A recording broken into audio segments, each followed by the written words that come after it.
दोस्तों आज की वीडियो में हम बात करेंगे कि हमारा जो सीलिंग फ़ैन होता है इसके किस तरह से कनेक्शन किए जाते हैं और इसमें किस वैल्यू का कैपेसिटर लगाना चाहिए जो कि इस फ़ैन के लिए परफेक्ट हो। तो वीडियो शुरू करने से पहले अगर आपने मेरे चैनल को अभी तक सब्सक्राइब नहीं किया, सब्सक्राइब कर लें और साथ बेल आइकन के बटन को दबा दें ताकि आपको फील्ड की नोटिफिकेशन आपको मिल सके। जैसा कि आप देख रहे हैं कि इसके अंदर से 3 किस्म की वायर्स आई हैं। कुछ फ़ैन्स तो ऐसे होते हैं जिसमें 4 वायर सिस्टम होता है, लेकिन ये वाला जो फ़ैन है ये 3 वायर सिस्टम है। लेकिन हमें कैसे पता लगेगा कौन सी वायर कॉमन है और कौन सी वायर किस वायर में कहाँ फेज़ देना है, किस वायर में न्यूट्रल देना है। तो इसको देखने के लिए हमें एक क्लैममीटर का इस्तेमाल करना पड़ेगा जो कि रेजिस्टेंस को कैलकुलेट करेगा। जैसे ही हम रेजिस्टेंस को कैलकुलेट कर लेंगे हमें ईजिली पता लग जाएगा कौन सी वायर स्टार्टिंग है, कौन सी रनिंग है, किसके ऊपर कैपेसिटर लगाना है और किस साइज़ का कैपेसिटर लगाना है। लेकिन ज़्यादातर पंखों में 2.5 और 3.5 2.5 2.2 और 3.5 तक होता है, इससे ऊपर का नहीं जाते। और 4.5 के जो कैपेसिटर होते हैं पेडेस्टल फैंस में इस्तेमाल किए जाते हैं। मैंने इसको रेजिस्टेंस की वैल्यू पर रख दिया है। ये मीटर का एडवांटेज ये है कि खुद ब खुद ये किलो ओम्स और मेगा ओम्स में कैलकुलेट कर देता है। तो अब मेरे पास 2 प्रॉप्स हैं, तो 1 बाय 1 में इसको मैं चेक करूँगा कि इसमें रनिंग कौन सी है, स्टार्टिंग कौन सी है और इसकी कॉमन कौन सी है। तो ये ब्लैक वायर है, ब्लैक वायर को मैं कुछ इस तरीके से इसमें लगा देता हूँ। लगाने के बाद मैं अब 1 बाय 1 इसका रेड का चेक करता हूँ, रेड में कितनी ओम की मज़ामत आ रही है। तो जैसा कि आप देख रहे हैं कि ये जो क्लैम मीटर है ये बता रहा है 115.4 यानी 115.5 ओम्स की मज़ामत आ रही है। पहले आपने रेड वायर की मज़ामत चेक की थी, अब आपने ब्लू वायर की मज़ामत चेक करनी है। तो जैसे आपने रेड की चेक की थी इसी तरह आप ब्लू के साथ इस प्रॉप्स को जोड़ लें और आप इजीली चेक कर सकते हैं। ठीक है, जैसा कि आप देख रहे हैं कि मैंने अब ब्लू के साथ जोड़ ली है तो इसकी मज़ामत बता रहा है 152.2 यानी कि उसकी 117 बता रहा था, इसकी 152.2 बता रहा है, इसकी 152 आ रही थी। तो इसका मतलब ये है कि सबसे ज़्यादा रेजिस्टेंस वाली जोन सी है ब्लू वायर है। और ब्लू और ब्लैक जोन सी है, इसके अंदर जो दोनों वायर्स हैं इसके अंदर जो है ना रेजिस्टेंस आ रही थी 152 ओम्स। ठीक है, इसका मतलब ये वाली जो वाइंडिंग है ये स्टार्टिंग वाइंडिंग है। इसकी वजह ये है कि ये मोटी तार की बहुत ज़्यादा टर्नों पर मुश्किल होती है। ठीक है, अब ये इसकी जितनी ज़्यादा टर्न्स होंगी उतनी ज़्यादा मज़ामत होगी, तो इसे हम कह देते हैं स्टार्टिंग। ठीक है, स्टार्टिंग, और इसे हम कह देते हैं रनिंग। ठीक है, रनिंग ब्लैक और रेड को अगर हम देखें तो ये रनिंग है, ब्लैक और ब्लू को देखें तो ये स्टार्टिंग है। ठीक, इसको समझने के लिए इसके अंदर आप मान लीजिए कि एक कॉइल है। ठीक है, आपके पास एक रनिंग कॉइल है और एक स्टार्टिंग कॉइल है। ठीक है, कुछ इस तरीके से इसमें 2 किस्म की वाइंडिंग होती है, रनिंग और स्टार्टिंग। स्टार्टिंग अंदर वाली साइड पर होती है, रनिंग बाहर वाली साइड पर होती है।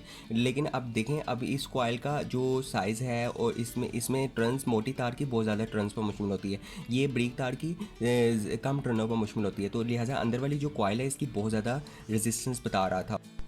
तो आपके पास हैं 3 किस्म की वायर, एक आपके पास रेड है, एक आपके पास ब्लैक है और एक आपके पास ब्लू है। ठीक है, आप इसको मेंशन कर लें, रेड कलर और ब्लैक कलर और ब्लू कलर, नहीं, रेड ब्लू और ब्लैक। आपने इसके ऊपर कॉइल बना लेनी है। ठीक है, अब आपके पास एक कॉइल है स्टार्टिंग की, एक कॉइल है रनिंग की। ठीक है, रनिंग वाली कॉइल जो सी होती है बाहर होती है और स्टार्टिंग वाली कॉइल अंदर होती है। इसे कह लें रनिंग और इसे कहते हैं स्टार्टिंग। इसे आपने कॉमन कर लेना है। ठीक है, अब आपने स्टार्टिंग और रनिंग के दोनों के कॉइल को एक को कॉमन कर लेना है, बाद में आपने इसको ब्लैक वायर के साथ जोड़ देना है। ठीक है, ये इसे हम कॉमन वायर कहते हैं जो कि ये है। ठीक है, उसके बाद आपके पास रेड कलर की रहेगी और ब्लू कलर की रहेगी। तो आपने 1 बाय 1 जो स्टार्टिंग है, अभी हमने कैलकुलेट किया था कि जो जिसकी सबसे ज़्यादा रेजिस्टेंस है वो है स्टार्टिंग। ठीक है ना, और वो है थी ब्लू। ठीक है ना, आपने उसको इसके साथ जोड़ देना है। जिसकी बहुत कम रेजिस्टेंस थी वो है आपके पास रेड। ठीक है, अब जिसकी मज़ामत बहुत कम आई थी, इसकी मज़ामत आई थी 117। ठीक है, इसकी मज़ामत आई थी 152। ठीक है, जिसकी सबसे ज़्यादा मज़ामत होती है इसके साथ हमने क्या करना है, कैपेसिटर लगा देना है। ठीक है, अब कैपेसिटर तो वैसे दोनों के साथ लगाना है, लेकिन ये मज़ामत कैलकुलेट करने का मकसद ये होता है जिसकी सबसे ज़्यादा मज़ामत होती है उसके साथ हमने फेज़ वायर जोड़ना है। तो जैसा कि आप देख रहे हैं कि इस तरह मैंने इसके पैरेलल में हमने कैपेसिटर अटैच कर लिया। तो अब ये कैपेसिटर कितनी वैल्यू का है हम नेक्स्ट डिस्कस करेंगे कि कितनी वैल्यू का होना चाहिए। अब बात ये कर लीजिए कि इसको मैंने इस यहाँ से न्यूट्रल दे दिया। ठीक है, अब उसके बाद मैंने इसको फेज़ देना है। अगर मैं फेज़ वाइड इसके साथ रेड के साथ अटैच करता हूँ तो ये या तो एंटी क्लॉकवाइज घूमेगा और ब्लू के साथ जोड़ूंगा तो ये क्लॉकवाइज घूमेगा। तो ये मुझे किस तरह से पता लगा कि ब्लू के साथ जोड़ने से क्लॉकवाइज घूमता है। तो मैंने जैसे कि आपको बताया कि अगर आपने चेक करना हो तो आप मीटर से चेक कर सकते हैं। आप मीटर से जैसे ही चेक करेंगे तो इसकी मज़ामत अगर 52 ohms आएगी तो इसका मतलब ये है कि जिसकी सबसे ज़्यादा मज़ामत होगी आपने उसके साथ फेज़ वायर को जोड़। तो अब बात करते हैं कैपेसिटर की। इसके अंदर कितने साइज़ का कैपेसिटर लगता है, 2.5 का लगता है, 3.5 का लगता है या 2.2 का लगता है। तो अब इसमें इसकी कैपेसिटर की कैलकुलेशन किस तरह की जाती है। 2.2 माइक्रोफराड का है, 3.5 का 3.5 यूएफ का है, और ये जो है ना 2.5 का है। प्लस माइनस 5% इसमें परसेंटेज डाली जा सकती है टॉलरेंस। अपने वोल्टेज चेक करूँगा अपने घर में वोल्टेज कितने आ रहे हैं। तो जैसे ही मैं ब्रेकर को ऑन करता हूँ तो ये मेरे आ रहे हैं वोल्टेज 230 वोल्ट। ठीक है, इंडिकेटर लैंप भी ऑन हो गया है। तो अब इसको इस फार्मूले में पुट करते हैं 220 वोल्ट। अब जैसे कि आप देख रहे हैं कि अब आपके पास पावर को आपको पता लग गया, आपने नेट से डाटा शीट आपने निकाली कि आपका। तो जब मैंने इस सीलिंग फ़ैन की वैल्यू को कैलकुलेट करने के लिए, पावर को देखने के लिए जब मैंने गूगल किया तो मैंने वहाँ लिखा how much energy do ceiling fan do. ठीक है, हमारी जो एनर्जी फ़ैन की होती है कंपनी का स्टैंडर्ड होता है, तो किस तरह से इसकी पावर दी हुई है। अब हम मुझे तो पता नहीं कैपेसिटर कितना है। अब 36 इंचज़ का जो पंखा है, 36 इंचज़ से मुराद ये होता है कि इसका जो ब्लेड है ना, जो इसका एयर वाला ब्लेड होता है 36 इंच है, 48 इंच है या 52 इंच है, तो इसके हिसाब से 36 इंचज़ वाला जो है ना 55 है, 48 इंचज़ वाला 75 है, 52 इंचज़ वाला 90 का है। लेकिन ये वाला जो पंखा है ये इस वक्त 75 का है, 48 इंचज़ वाला, यानी कि 36 और 52 के सेंटर में आता है, तो ये 75 का है। तो अब हमारे पास पावर है 75। तो 75 को हम यहाँ पुट करेंगे पावर में, मल्टीप्लाई बाय इसकी मैंने आपको बताया था कि एफिशिएंसी आपने 80% रखनी है। 80% मल्टीप्लाई बाय आपने 1000 कर देना है। 1000 करने के बाद आपके पास वोल्टेज आपको मैंने अभी बताए थे कि आपके घर के जो वोल्टेज कितने आ रहे हैं, 230 आ रहे हैं, 220 आ रहे हैं। ठीक है, आपके घर के वोल्ट आ रहे हैं 230 वोल्ट। ठीक है, अब आपने इसका स्क्वायर कर लेना है 2:2 मल्टीप्लाई बाय आपकी फ्रीक्वेंसी कितनी आ रही है, पाकिस्तान में तो 50 हर्ट्ज़ आती है। ठीक है, अब आपने इनको मल्टीप्लाई कर लेना है। जैसे ही इसकी ऊपर की वैल्यू को कैलकुलेट करेंगे 75 मल्टीप्लाई बाय 80 मल्टीप्लाई बाय 1000 करेंगे तो हमारी वैल्यू आएगी 600,000। ठीक है, 600 ये वैल्यू आएगी। फिर आपने जो इस नीचे की वैल्यू को कैलकुलेट करना है तो वैल्यू आएगी 230 का स्केयर जो सा होता है, जो आपके अप्लाइड वोल्टेज जो आपके घर के वोल्टेज हैं उसका आप स्केयर ले लें, मल्टीप्लाई बाय 50 हर्ट्ज़ आपके पास हर्ट्ज़ हैं। ठीक है, फ्रीक्वेंसी आपके घर की।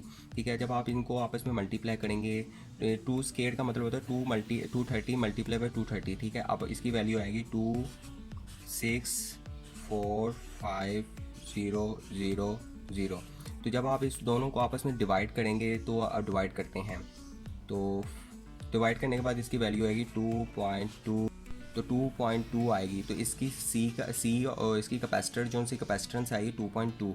तो अब मैं बात की जाए तो अब मेरे पास कैपेसिटर जो सा है 2.2 का भी है, 3.3 का भी है और 2.5 का भी है।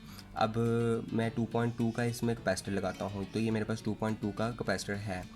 तो इसमें टॉलरेंस प्लस माइनस 5%, तो इसमें थोड़ा सा ऊपर नीचे भी किया जा सकता है, ज़रूरी नहीं है आपने 2.2 ही लगाना है, 2.5 भी लगाया जा सकता है।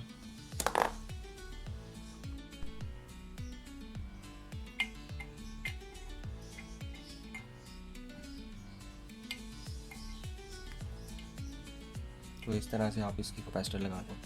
ठीक है, तो अब इसके मेन कनेक्शन कर देता हूँ। मेन कनेक्शन के लिए सबसे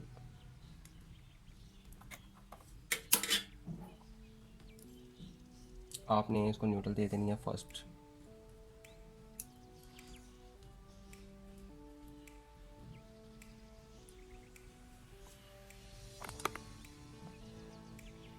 उसके बाद अब आपने कहना है इसमें से मैंने आपको बताया था बिलू की मज़ामत बहुत ज़्यादा है, तो लिहाजा बिलू को आपने जोड़ना है।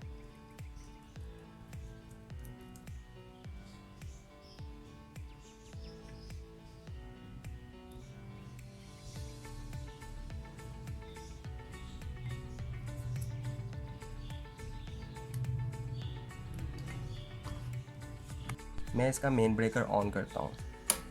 ठीक है, जैसे ही मेन ब्रेकर ऑन किया वोल्टेज भी ऑन हो।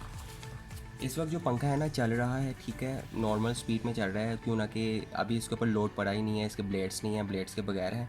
तो अब हम इसका करंट चेक कर लेते हैं कि इस वक्त ये कितना करंट ले रहा है। 0.192 एम्पेयर, 0.192 एम्पेयर। तो अभी इस करंट को देखते हुए इसका फार्मूले को हल करते हैं।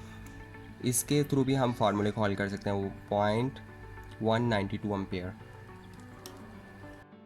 तो अगर आपको मेरी वीडियो से फ़ायदा हुआ है तो सब्सक्राइब कर दें, साथ बेल आइकन के बटन को दबा दें, ताकि मैं ऐसी ही इंफॉर्मेटिव वीडियोस बनाता रहूँ।